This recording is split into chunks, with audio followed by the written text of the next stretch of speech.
আদর্শ মানে কি? চৌধুরী তানভীর আহমেদ সিদ্দিকী আদর্শ হচ্ছে মানুষের পাশে থাকা।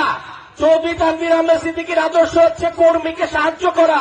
চৌধুরী তানভীর আহমেদ সিদ্দিকীর আদর্শ হচ্ছে দুস্থ মানুষের পাশে থাকা। চৌধুরী তানভীর আহমেদ সিদ্দিকীর আদর্শ হচ্ছে স্কুল কলেজ করা।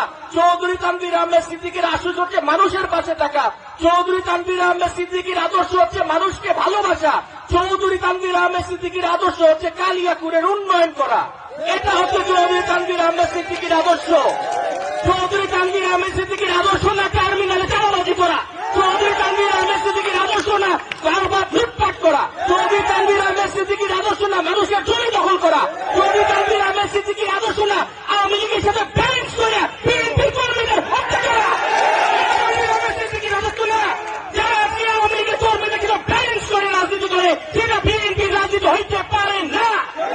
তারা যদি এটা করে, তারা শহীদদের লাশের সাথে বেইমানি করতেছে, শহীদের সাথে বেইমানি করতেছে, তারেক রহমানের সাথে বেইমানি করতেছে, কালিয়াকুরের মানুষের সাথে বেইমানি করতেছে। আপনি আওয়ামী লীগের চেয়ারম্যান, আওয়ামী লীগের লোকজন নিয়ে বিভিন্ন জায়গায় করবেন আর বলবেন আপনি বিএনপি আদর্শ করেন, এটা বিএনপি হইতে পারে না। এটা আজকে বুঝতে হবে, মানুষের কাতারে দাঁড়াইতে হবে, মানুষের দুঃখ বুঝতে হবে, মানুষ কি চায় সেটা বুঝতে হবে, নিশ্চয়ই কালিয়াকুরের মানুষকে ভালোবাসতে হবে। এটাকে বলা রাজনীতি। এই জিনিসটা যদি আমরা না বুঝতে পারি, এই জিনিসটা যদি আমাদের ভিতর না আসে, তাহলে আমরা কোনোভাবে কালিয়াকুরের উন্নয়ন করতে পারবো না। আমরা যেভাবে আমার বাবা, আমার পরিবার দীর্ঘ 65 বছর 500 বছর ধরে আপনাদের কাছে ছিল, আমিও আপনাদের সেবা করতে চাই, আপনাদের দোয়া চাই, আপনাদের